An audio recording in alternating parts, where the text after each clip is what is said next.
Una de las franquicias que más fans ha logrado en los últimos años ha sido Game of Thrones, una serie de HBO basada en la saga de libros Canción de Hielo y Fuego de George R.R. Martin. Esta obra ha sobresalido por su trama de intriga política, pero sobre todo por su violencia y escenas de sexo considerablemente explícitas. Y aparte de eso, la serie se caracteriza por la inclusión de diversas casas que controlan el continente de Poniente, y que han servido para que los fans se identifiquen con cada una de ellas y así puedan crear grupos en los que apoyan a su casa favorita. Y ahora, con el inicio de la penúltima temporada, voy a contarles la historia de las principales casas, pero basándome en el libro y no en la serie de televisión. Ahora sí, habiendo dicho esto, comencemos, porque este video va a ser largo.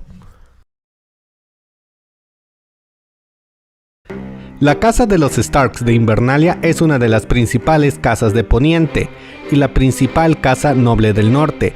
Antes de la conquista de los Targaryen, los Stark gobernaban usando el título del Rey en el Norte o el Rey de Invierno, pero tras la conquista de Aegon, solo usan el título de Guardianes del Norte y gobiernan como Señores del Norte en nombre del Rey en Desembarco del Rey. Los Stark se caracterizan por tener una cara delgada, una estructura delgada y cabello castaño oscuro y ojos grises. En la generación de Starks que vemos en la saga principal del libro, vemos a Starks como son Arya, Bran y Jon, que tienen la capacidad de entrar en la mente de sus lobos, lo que los convierte en wards, y aunque pueden hacerlo técnicamente en cualquier momento, la mayor parte de las veces lo hacen estando dormidos. Los Stark por tradición entierran a sus fallecidos en las criptas debajo de Invernalia. Los Reyes de Invierno y los Señores de Invernalia reciben una estatua que es puesta junto a su tumba, siendo la única excepción Brandon y Lynn Stark, quienes por órdenes de Ned Stark recibieron una estatua en su honor. Un dato curioso es que estas estatuas suelen tener una espada colocada sobre su regazo para mantener a los espíritus en paz y encerrarlos dentro de sus tumbas. La casa Stark por tradición sigue la religión de los viejos dioses, pero tras el matrimonio de Ned Stark con Cat Tully, que era seguidora de la fe de los Siete, se construyó un sepulcro en honor de la fe de los Siete. Por obvios motivos, los Stark mantienen una muy buena relación con la Guardia de la Noche, ya que de hecho varios de los Lord Comandantes más jóvenes que ha tenido la Guardia, incluyendo a Osric Stark, eran hermanos, hijos o bastardos del Rey del Norte. Los Starks descienden de los primeros hombres. La casa como tal fue fundada por Brandon el Constructor durante la Era de los Héroes, siendo él quien ordenó la construcción de Invernalia y del muro. Tras eso, los Stark fueron reyes del norte por alrededor de 8000 años, pero hay que aclarar que no fueron reyes del norte desde el primer día, pues tuvieron que luchar por el poder contra otras casas que había en esa zona, como eran la casa Barrow que estaba al sur y los Reyes Rojos al este. Pero eventualmente los Starks vencieron a los Reyes Rojos de la casa Bolton, quienes se vieron obligados a jurarles fidelidad y también tuvieron que jurar que abandonarían sus tradiciones de desollar a sus enemigos. En algún punto de su historia, el rey Jon Stark derrotó a los piratas del río de Cuchillo Blanco y construyó ahí una fortaleza que se pasó a llamar la Guarida del Lobo. Dicha fortaleza fue entregada en varias generaciones a los hijos y nietos del Rey del Norte. En esta época, una de las ramas de la casa Stark, que se hacía llamar los Grey Stark, se extinguieron después de aliarse con los Bolton para derrocar a los Stark. Por su parte, el hijo del rey Jon, Richard, derrotó al rey Marsh y se casó con su hija. Al hacer esto, la zona conocida como El Cuello pasó a ser parte del reino de Invernalia y quedó bajo el cuidado de la casa Reed. Cuando los Ándalos intentaron conquistar el norte, el rey Theon Stark se unió a los Bolton para derrotar a Argo 7 Estrellas en la batalla del Llanto del Agua, tras lo cual tomó una flota y se vengó de los Ándalos por haber invadido su territorio, y esto lo hizo creando una violenta invasión en la que masacró decenas de pueblos, terminando de esta manera los conflictos entre el norte y los Ándalos. Más tarde Theon conquistó las tierras llamadas las Tres Hermanas y entró en una larga lucha contra los Hombres de Hierro, logrando alejarlos del Cabo del Kraken y de la Isla del Oso, y en el proceso también mató a Davos Orare, pero desafortunadamente para los Stark, ambos lugares fueron reconquistados por el rey Loron Greyjoy, aunque posteriormente el rey Roderick Stark retomó la isla del oso después de la muerte de Loron. Un dato curioso es que se dice que Roderick logró esto ya que derrotó a Loron en un combate de lucha libre, aunque esto suele ser tomado como una mera leyenda por parte de los historiadores. Mientras por su parte los hijos y nietos de Roderick recuperaron la isla del Kraken. Aparte de eso, el rey Tion también rompió una rebelión de los Reels y dio mucha ayuda a la Guardia de la Noche para repeler una invasión masiva de parte de los salvajes que están más allá del muro. En algún momento de su historia, la casa Stark intentó conquistar una tierra conocida como las Tres Hermanas. Esto comenzó un largo y amargo conflicto entre los Stark y los Arryn del Valle. Este conflicto en un primer momento terminó con la victoria de los Starks, quienes conquistaron a las Tres Hermanas en una serie de batallas que, de manera muy irónica, fueron conocidas como la violación de las Tres Hermanas. Todos estos conflictos por conquistar esa zona se alargaron a lo largo de un periodo de más de 1000 años, tiempo en el cual los Stark se hicieron con el poder de una zona conocida como los Dedos. Después de eso vino el reino del rey Edric Stark, que duró 100 años. En esa época la guarida del lobo ya había sido incinerada por los Arryn y fue capturada por los esclavos de los Septones, aunque años después el rey Brandon Ojos de Hielo, el bisnieto de Edric, recuperó la guarida del lobo. Y ya para el final de estos 1000 años bastante complicados, los Arryn salieron victoriosos, logrando recuperar las Tres Hermanas de mano de los Starks. Como último dato curioso de esta peculiar época, mucho tiempo después de la conquista de Aegon, la casa Manderly fue expulsada de sus tierras, por lo que acudieron con los Starks para jurarles lealtad.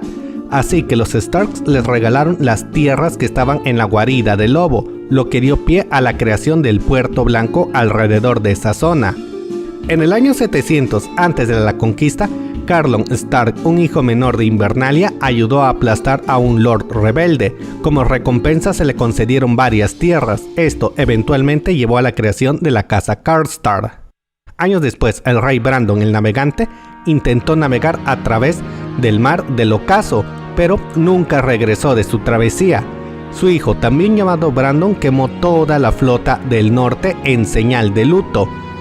Y desde aquella época el norte no tiene ningún tipo de flota ni embarcación. Después de todas estas guerras, los Stark se centraron en defender sus territorios de los salvajes, siendo una de las batallas más memorables cuando los Stark y los Umber se unieron para derrotar a Grendel y Gomen, dos reyes más allá del muro que habían unido a todos los salvajes para intentar conquistar el norte.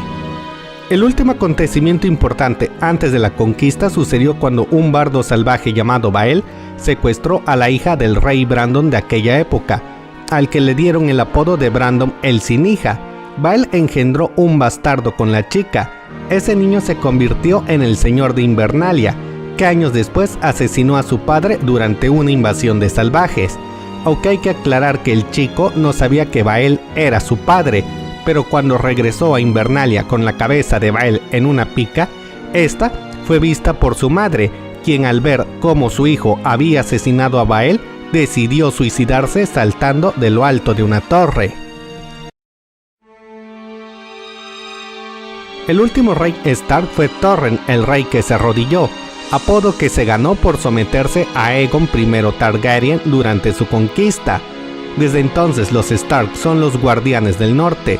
Durante los primeros años de la conquista, la reina Rhaenys Targaryen arregló un matrimonio de la hija de Torren con Ronel Arryn, el señor del nido de las águilas, en un intento de unificar al nuevo reino. Según se sabe, esto no le agradó nada a los Starks, que hablaron de rebelarse, pero hasta donde se sabe, los Starks tuvieron que someterse, les gustara o no. Durante el reinado del rey Jaehaerys I Targaryen, este obligó al Stark en mando a donar una gran cantidad de tierra a la Guardia de la Noche.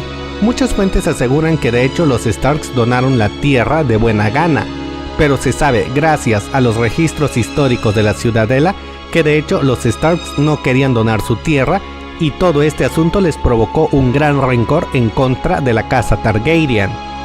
En el año 129 después de la conquista inició un evento que se conoció como la Danza de Dragones, que fue una violenta guerra civil entre los mismos Targaryens. Durante este conflicto, Jacaerys Velaryon reclutó a Lord Cregan Stark para apoyar a su madre, Rhaenyra Targaryen, formando lo que se conoció como el Pacto de Hielo y Fuego. Gracias a la ayuda del norte, se pudo capturar a los involucrados en la muerte del rey Aegon II, lo que hizo que la casa Targaryen le diera muchos favores a la casa Stark. El heredero de Cregan, Rickon, luchó en la conquista de Dorne durante el reinado de Daeron I Targaryen y murió en las batallas finales que tuvieron lugar en la Lanza del Sol. El hijo menor de Cregan, llamado Bartogan, murió en la rebelión de Skagosi durante el reinado de Daeron II Targaryen. A principios del reinado de Aerys I, Byron Stark, el nieto de Cregan, luchó contra Lord Dagon Greyjoy y murió debido a sus heridas. Esto hizo que los Stark se sumieran en una lucha por el poder, pues desafortunadamente en aquella época no había un único heredero legítimo. En el año 226 después de la conquista, Raymond Barbarroja, el rey más allá de la muralla, dirigió una invasión masiva de salvajes en las orillas del río Largo. Esta invasión en contra del norte terminó con la muerte de William Stark, el señor del norte en aquella época, y con la muerte del mismo Raymond, por lo cual se puede decir que la batalla técnicamente fue un empate. A partir de aquí, la historia de los Stark se vuelve relativamente tranquila, siendo el siguiente evento importante la mismísima rebelión de Robert. Propiamente se puede decir que todo esto inició cuando Ned Stark, de solo 8 años, fue enviado por su padre Richard Stark como pupilo de los Arryn. Siendo discípulo de los Arryn, Ned conoció a Robert Baratheon, quien fue su gran amigo a lo largo de su vida. Hay que recalcar que Richard Stark también había prometido a su hijo Brandon en matrimonio con Cat Tully, la hija del señor Hoster Tully de la Tierra de los Ríos, mientras que su hija Lyanna se había comprometido en matrimonio con Robert, que era el heredero de la Tierra de las Tormentas. Pero en el año 281 después de la conquista, todos los ya mencionados asistieron al torneo de Harrenhal, donde conocieron a Howell Reed. En este torneo, el príncipe Rhaegar Targaryen coronó como reina del amor y de la belleza a Lyanna Stark, ignorando a su propia esposa, Elia Martell. En 282, Peter Baelish desafió a Brandon Stark a duelo por la mano de Cat Tully, pero perdió de manera miserable ese enfrentamiento. Poco después de eso, el príncipe Rhaegar secuestró a Lyanna Stark, lo que provocó que Brandon y Richard Stark fueran a desembarco del rey exigiendo la liberación de Lyanna. Pero Aerys II Targaryen, el rey loco, ordenó quemar vivo a Richard y ahorcar a Brandon, tras lo cual le ordenó a Lord Jon Arryn entregar a Ned Stark y Robert Baratheon, pero este se negó y así inició la rebelión de Robert. Durante la guerra, Ned ordenó al norte rebelarse y marchar al sur, donde asestó una importante victoria al ganar la batalla de las Campanas. También se casó con Cat Tully para llevar a la casa Tully a la rebelión, y gracias al apoyo de los Tully, los rebeldes pudieron ganar la batalla del Tridente, lo cual prácticamente marcó el final de la guerra. Al enterarse de que los rebeldes habían ganado la batalla del Tridente, Lord Tywin Lannister, que se había mantenido neutral en todo esto, decidió traicionar a los Targaryen, pues sabía que estos ya no tenían ninguna posibilidad de victoria, y así fue como invadió y saqueó Desembarco del Rey y ordenó la muerte de todos los hijos del Rey Loco, mientras que el Rey Loco fue asesinado por el mismísimo Jaime Lannister, que era parte de su guardia real, y es debido a esto que Jaime Lannister pasó a ser conocido como el Matarreyes. Todos estos hechos llevados a cabo por la casa Lannister provocaron una gran disputa entre Ned y Robert, pues el segundo perdonó a Tywin Lannister y a Jaime Lannister por sus crímenes y aceptó los cadáveres de los hijos pequeños del Rey Loco como una buena ofrenda. Esto enfureció muchísimo a Ned, que no consideraba que la muerte de los niños tuviera perdón alguno, por lo que al final se separó de Robert y fue a aliviar las revueltas en la Tierra de las Tormentas. Tras todo esto, Ned y 6 compañeros fueron a rescatar a Lyanna de la fortaleza de Rhaegar, que era conocida como la Torre de la Alegría. Ahí Ned y sus compañeros se enfrentaron a la Guardia Real de Rhaegar. Dicho combate terminó con Ned Stark y Hollow Reed como los únicos sobrevivientes. Pero todo esto fue para nada, pues Lyanna estaba al borde de la muerte y solo alcanzó a pedirle a Ned que le hiciera una promesa. La naturaleza de esta promesa no ha sido revelada por el autor de la saga. Pero más allá de eso, la trágica muerte de Lyanna Stark logró reconciliar a Ned y a Robert, que continuaron siendo amigos. Tras todo esto, Ned regresó a Invernalia para vivir su vida con Cat Tully, aunque su regreso al norte fue algo agridulce, ya que regresó con un hijo bastardo que trajo de la guerra. Poco después de su regreso, su hermano menor Benjen se unió a la Guardia de la Noche. Ya en el año 289 después de la conquista, Ned apaciguó la rebelión de Balon Greyjoy y tomó a su hijo Theon como rey, llevándolo a Winterfell, siendo todo esto los eventos previos a lo que vemos en la saga principal. Y bueno chicos, eso es todo por ahora. No se pierdan el próximo video de la segunda parte de la historia de la casa Stark, donde veremos los eventos asociados a la saga principal de Canción de Hielo y Fuego. Y si este video les gustó, den like y compartan. Yo soy Charlie Mustaine. Nos vemos en la próxima.